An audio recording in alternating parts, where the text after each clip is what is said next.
Shabbat Shalom, mis preciosos, mis preciosas, nos disponemos en un enorme privilegio y un profundo placer presentarnos ante todos ustedes en este día, en este Shabbat, en esta tarde que nos va a llevar al bendito Shabbat, cuando aquí, pues en esta mañana todavía decían lo de las partículas de polvo sahariano y todo eso, y ha lloviznado un poco y ha limpiado un poco la atmósfera, pero todavía el polvo subsahariano o sahariano, que por cierto dicen los más conspiranoicos que si hubiera llegado a donde dicen que ha llegado, a lugares tan dispares donde dicen que ha llegado el polvo sahariano, ya se quedaría el Sáhara sin desierto. Y esto se burlan de los conspiranoicos con este argumento, pero no es nada desdeñable. Bueno, entonces vamos a estar con Lucas capítulo 19, parte 2, y vamos a estar viendo con mucho regocijo en el día de hoy las Escrituras. Antes de entrar, decirles que es un gozo tan inefable poder estar en shalom plena, en paz plena, porque muchos son favorables al sistema y sin embargo hablan pestes de todo y de todos, con lo cual viven en una incoherencia e incongruencia. Nosotros tenemos shalom en nuestro corazón porque si hablamos mal del sistema, consecuentemente debemos hablar pestes de todos. Y si hablamos pestes de todos, cosa que hacen todos los predicadores, también hablamos en contra del sistema. Porque si hablas pestes de todos, pero no hablas en contra del sistema, algo falla. Vives en una incoherencia que te va a llevar a la enfermedad crónica cuando no ya directamente estás loco de la cabeza. Entonces vamos a Lucas parte 2 en su capítulo 19 y ya vamos a entrar. Dice, verso 11, y escuchando ellos estas cosas, les habló una parábola, porque en Jerusalén creían que el reino de Dios se iba a introducir de inmediato. Se iba a introducir de inmediato, creían que en ese momento ya se iba a instaurar el reino de Dios e ignoraba muchas profecías, como por ejemplo el siervo sufriente de Isaías. Entonces eran gentes que ignoraban parte de la profecía y querían llegar cuanto antes, pero exigía un preámbulo, ¿verdad? Verso 12. Cierto hombre noble de nacimiento fue hacia una tierra lejana. Esto les cuenta esta parábola a aquellos que creían que el reino se iba a introducir de inmediato. Él les explica el proceso por el que debía pasar el reino de Elohim para constatarse, confirmarse y autenticarse en la tierra. Dice, cierto hombre noble de nacimiento fue hacia una tierra lejana para recibir un título nobiliario y después regresar. Le iban a dar a este hombre un título nobiliario y después iba a regresar a su tierra. Le iban a dar el título nobiliario fuera de su tierra y después tenía pensado regresar a su tierra con honores, ¿verdad? Y con el reconocimiento público en otros lares. Entonces en el verso 13 dice, y llamando a 10 siervos, los ministró y les dio 10 minas para que hicieran negocio y después volvieran, o volvieran ellos, ¿verdad? Cuando él volviera, pues les encontrara ministrando bien las 10 minas que son, o 10 talentos, que son monedas de mucho peso y de mucho valor en esa época. Entonces llama a los 10 siervos, les ministra, digamos, los instruye y les da la instrucción junto con el regalo, junto con el acopio o la capacidad de 10 minas para que desarrollen el trabajo. Y después tenía pensado volver. Dice, pero resulta, en el verso 14, pero los ciudadanos detestaron a su delegación. Los ciudadanos detestaron a su delegación, a estos 10 siervos. Los ciudadanos los detestan y tuvieron que decirle a él, los de las 10 minas, le dieron parte los ministrados por él, los siervos que escogió para darles las 10 minas le informaron a él de que los ciudadanos les dijeron: no queremos que ese hombre nos gobierne a nosotros. Eso le dijeron los ciudadanos. ¿Por qué? Por la mala administración de alguno de estos 10 siervos, ¿verdad? Entonces, por la mala administración de alguno de estos 10 siervos, le dicen los ciudadanos o los compatriotas de este hombre ya reconocido en otros lugares con un título nobiliario, le dicen: no queremos que ese hombre nos gobierne a nosotros, pese a que ha obtenido reconocimiento en otros lugares. ¿Por qué? Porque los siervos que había dejado a cargo estaban dando mala administración pública y mala situación en los bienes y en las haciendas públicas. Y entonces dice en el 15: y sucedió que, habiendo regresado de recibir su título, llamó a los siervos que había comisionado con su dinero para que les informaran de las ganancias, a ver quién ganó más. Es decir, él recibió esta información de que los ciudadanos decían que no querían que él reinara, y él fue a informarse a los 10 siervos a ver qué había pasado, qué situación se había dado en su ausencia. Y dice: y apareció el Señor para ver lo que cada uno, el Señor es el noble, dice: y apareció el Señor para ver lo que cada uno de ellos había hecho con las 10 minas que les dio. Y apareció el primero para rendir cuentas, y él dijo: bien hecho, siervo fiel, recibiste poco y rendiste mucho, así que te pondré sobre 10 ciudades. Verso 18: y llegó el segundo y le dijo: yo recibí una mina de mi señor y he producido 5 más. 19: y le dijo: muy bien, a usted también le pondré sobre 5 ciudades. Estos primeros habían rendido bien. Verso 20: y vino otro y le dijo: pues yo, mi señor, recibí la mina o el talento y me dediqué a sestear en lugar de sudar. Ahí estaba la falla. Por eso había ciudadanos que no querían que el noble reinara sobre ellos. ¿Por qué? Por la mala administración de este siervo, concretamente, que le reconoce la falla, el cisma que viene de él, de esta clase de obreros. ¿Por qué? Porque dice: recibí la mina y me dediqué a sestear en lugar de sudar. Y se lo reconoce tan ricamente. Ahora, ¿por qué? Porque vamos a ver que este siervo tenía un prejuicio sobre el dueño, sobre el noble, y le tenía malos sentimientos hacia él, incluso envidia. Y no lo quería dejar bien parado porque le envidiaba. Por eso dice en el verso 21: y lo hice así, porque yo le temo a usted. Lo tomaba como si fuera un déspota, al noble. Dice: porque sé que es un hombre severo, que te llevas cosechas que no sembraste. O sea, que el holgazán tomaba a su dueño, a su amo, a su señor, como un holgazán, ¿verdad? Y como un déspota. Pero el déspota y el holgazán era el siervo, el mal siervo, que por el mal testimonio del mal siervo los ciudadanos ya no quieren que reine el noble, que ha obtenido reconocimiento en otros lugares. Verso 22: y le dijo: por tu misma boca te voy a juzgar. Le dijo el dueño, el amo, el señor, el noble. Dice: por tu misma boca te voy a juzgar, porque de mi severidad sabías, y de que cosecho sin sembrar. Y no fuiste quien, sin embargo, teniendo ese prejuicio de mí, de que era severo, bueno, pues al menos sé coherente con la idea que tienes de mí. Porque si crees en un Elohim severo, en un Dios severo, en un Dios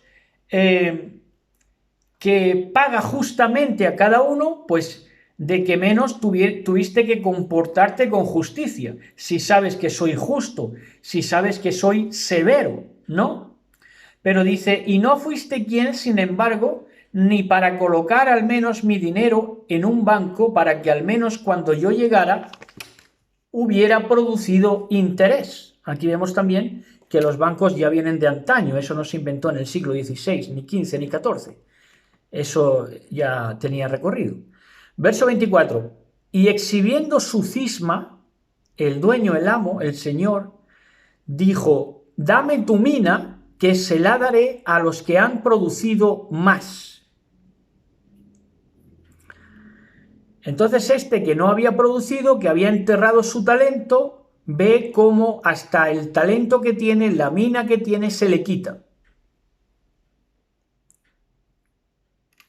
Entonces hay siervos que recaban talentos, pero esos talentos los dejan en nada porque no trabajan con ellos.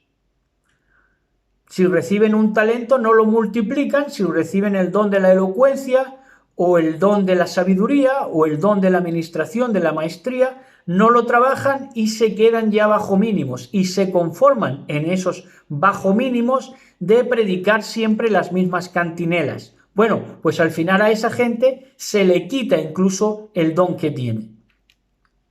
Verso 25. Y ellos dijeron, Señor, pero hay quienes ya tienen 10 minas. Los otros siervos que vieron como este mal siervo, que por la mala administración de este mal siervo, la reputación del dueño, del amo, del noble, había ido a menos o había reputado mal, se le había reputado mal, ¿verdad?, en su misma comarca, en su misma región, pues no reconocen la maldad del mal siervo, sino que dicen, es que ya hay quienes tienen ya 10 minas. ¿Por qué? Porque les movía la envidia. No querían que los que tenían más recibieran más, ¿verdad? Les movía la envidia, ¿verdad? De igual manera hay hoy gente que envidian la virtud, ¿verdad? Envidian al virtuoso. Bueno, todo no va a ser para él, ¿verdad? Y por eso tratan de hacer la vida imposible a la gente virtuosa. Verso 26. Yo digo que a los que produjeron se les aumentó y al que no produjo, aun lo poco que tenía, se le quitó. 27.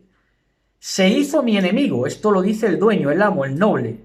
Se hizo mi enemigo, el mal siervo, porque encima lo llevó a una mala reputación dentro de su región, de sus compatriotas. Se hizo mi enemigo, porque no me quería dar opción a que yo reinara en mi país. Esta fue la trama.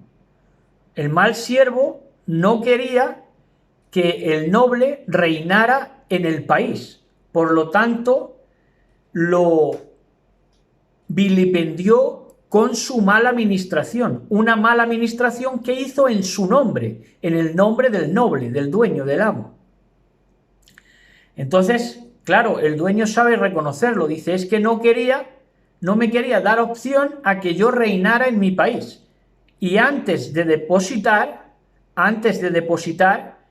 el talento que le di, antes de depositarlo, prefería ser asesinado, dice la traducción, ¿verdad?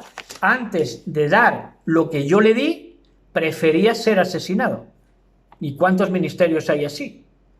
Si Elohim bendito, si Mashiach te da amor, amabilidad y ternura, ellos, antes de dar amabilidad, amor y ternura, prefieren ser asesinados. Dan aspereza, aspavientos, ¿verdad? Malos sentimientos, malos entresijos. Verso 28. Y habiendo dicho estas cosas, continuó hacia adelante, hacia Jerusalén.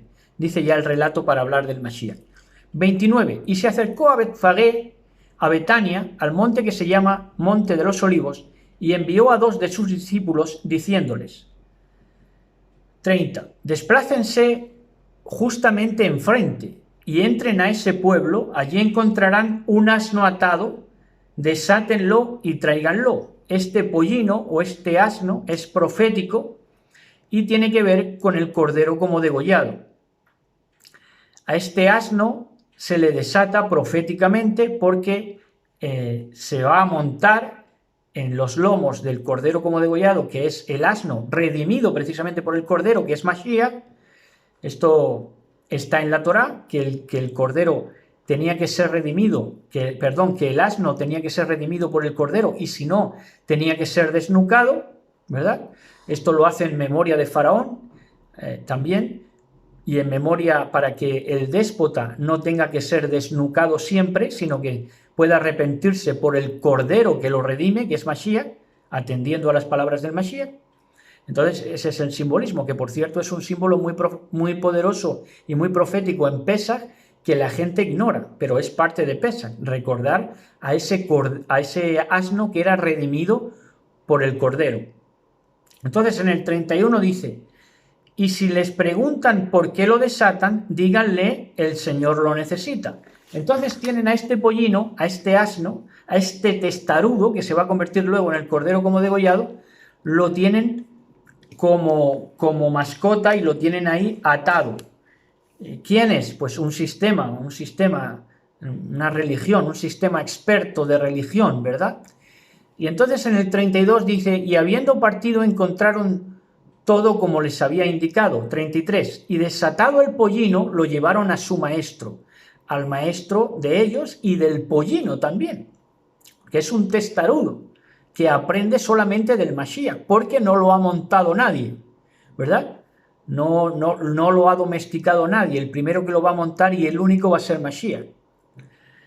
Entonces dice en el verso 34, y les dijeron a los lugareños, el Señor lo necesita. ¿A quién? ¿Qué necesita Mashiach? Un testarudo hijo de su madre, que sea un asno. A eso lo necesita Mashiach. Tremendo. Verso 35, y ellos lo condujeron a Yahshua. 36, y para el camino echaron sobre el pollino sus ropas. Que echar sobre el pollino sus ropas implica que las ropas, cuando se echaban las ropas, igual que hizo Elías con Eliseo, implica que el título profético descansa en el pollino, porque la capa o las vestiduras echadas sobre otro implica que le transmites el poder profético, ¿verdad? Y el poder de profetizar. Bueno, pues eso es lo que hacen los discípulos con el pollino, ¿verdad? El pollino que va a montar Mashiach, que luego será, en otra escena, el cordero como degollado. Verso 37, y aproximándose él con el pollino, descendiendo del monte, la multitud le lanzaba aceitunas, y con mucho gusto alababan a Dios por sus poderosas obras. Verso 38, diciendo, bendito el Rey que viene en el nombre del Señor del cielo, en la más alta kabod, en la más alta gloria. Esto el pueblo supo verlo. Supo ver que aunque, digamos, que para posiblemente el fariseísmo fuera esperpéntico que alguien tan de buen parecer como Mashiach entrara en un pollino, pero para el pueblo, al pueblo le pareció, dice, bendito el Rey que viene en el nombre del Señor del cielo, en la más alta gloria, aun montado en un pollino. Esto habla muy bien del pueblo. El pueblo supo ver a Mashiach y supo ver también la grandeza que era entrar con el pollino, con lo más testarudo y vil. Verso 39. Y algunos fariseos de entre la multitud reprendían a los discípulos, porque no les gustaba el reconocimiento público que iba teniendo y acaparando el Mashiach, por eso rabiaban ya. Y algunos fariseos de entre la multitud reprendían a los discípulos. Y respondiendo los discípulos, verso 40, dijeron, si estos callaran, si la gente sencilla del pueblo callara, las piedras hablarían. ¿Por qué? Porque no se puede callar lo hermoso que es Mashiach. Verso 41. Y Yahshua, acercándose a la ciudad, lloró. Verso 42, diciendo, si supieras que tu paz está pasando sobre ti, a Jerusalén le está hablando, pero ahora está velado de tus ojos. 43, vendrán sobre ti en el día de la batalla, y desde un montículo te cercarán y te rodearán por todos lados. Esto se cumplió unos 33 años después con Tito Vespasiano. 44, y te arrasarán y a tus niños estamparán contra las piedras, y todo por no saber el momento de tu visitación. Oigan, esos no supieron el momento de su visitación, no supieron ni reconocer al Mashiach ni reconocer al pollino. Ahora preguntamos hoy, ¿está reconociendo el mundo al pollino que trae al Mashiach a cuestas en su lomo? Porque si no saben el momento de su visitación, les puede pasar igual que a Jerusalén, que sean arrasados y desolados y puestos a fuego. Tremendo. 45. Y habiendo entrado en el templo a expulsar a los comerciantes, les dijo, ha sido escrito que esta casa es casa de oración y ustedes sin embargo la han hecho un escondrijo para ladrones. 47. Y enseñaba, este es el famoso azote de cuerdas, ¿verdad?, que echa a los comerciantes, a los que estaban comerciando, con su palabra, con su Torá, con su instrucción, con sus cosas sagradas, con su hermosura para obtener ganancia deshonesta. Dice en el 47, y enseñaba cada día en el templo, pero los principales sacerdotes y gramáticos estaban disfrutando pensando cómo destruirle, pero primero debían neutralizar a la gente. 48 y último. Dice, y no encontraron contenido con qué engañar a la gente.